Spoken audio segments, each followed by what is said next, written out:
খামোখা নার্গিস বুয়ার বাইরে লয়া সন্দেহ করতেছো। তুমি বিশ্বাস করো ভাবি, তার মধ্যে এমন কিছু নাই। আলতাফ এবার লজ্জায় কাউকে কিছু না জানিয়ে বাড়ি থেকে চলে যাবে আগামী পর্বে। বিস্তারিত জানতে সম্পূর্ণ ভিডিওটি দেখতে থাকুন। আসসালামু আলাইকুম প্রিয় দর্শক, সবার কি অবস্থা? হাজির হয়ে গেলাম চ্যানেল আইটিভি নিবেদিত আপন মানুষ নাটকের 24তম পর্বে কী সব ঘটতে চলছে তার অগ্রিম খবর নিয়ে। অলরাইট, এই পর্বে আপনারা দেখতে পারবেন একদম সকাল সকাল আলতাফকে দেখা যাবে সে বাড়ি থেকে বেরিয়ে যাবে, আর এই ব্যাপারটি তার ওয়াইফ দেখবে এবং তার ওয়াইফ তাকে জিজ্ঞাসা করলে তার ওয়াইফের কাছেও কোনো কিছু না জানিয়ে আলতাফকে দেখা যাবে একদম ভোরবেলা বাড়ি থেকে চলে যাবে। আর অন্যদিকে নার্গিসকেও দেখা যাবে সে আর কাজলের সামনে আসবে না, কারণ সেদিন রাতে নার্গিস এবং আলতাফের সাথে যে ব্যাপারটি কাজল দেখেছিল, এরপর থেকে নার্গিসও নিজেকে অনেক বেশি অপরাধী মনে করবে, যার কারণে কাজলের সামনে সে আর বের হবে না। আর অন্যদিকে কাজলের মন মানসিকতাও চেঞ্জ হয়ে যাবে।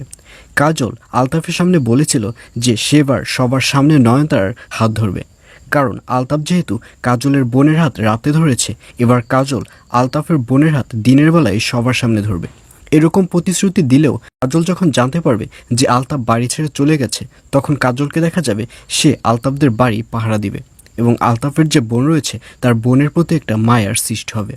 আগে যেরকম কাজল নয়নতারার জানালার সামনে এসে দাঁড়িয়ে থাকতো, এখন আর সেরকম দাঁড়িয়ে থাকতে দেখা যাবে না। আর অন্যদিকে নয়নতারাকেও দেখা যাবে সে কাজলকে অনেক বেশি মিস করবে।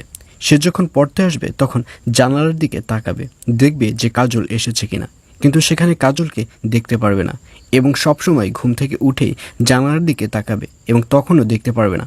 যখন স্কুলে যাবে তখনও পিছু পিছু তাকাবে, কিন্তু কোথাও কাজলকে দেখতে পারবে না এবং এক পর্যায়ে নয়নতারাকে দেখা যাবে সে প্রচণ্ড পরিমাণে কাজলকে মিস করবে।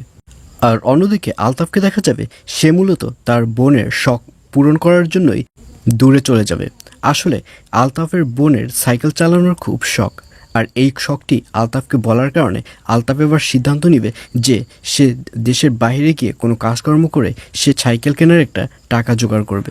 আর এছাড়াও থাকবে আশ্চর্য সকল ঘটনা। সুতরাং সবাইকে আপন মানুষ নাটকের আগামী পর্ব দেখার আমন্ত্রণ রইল।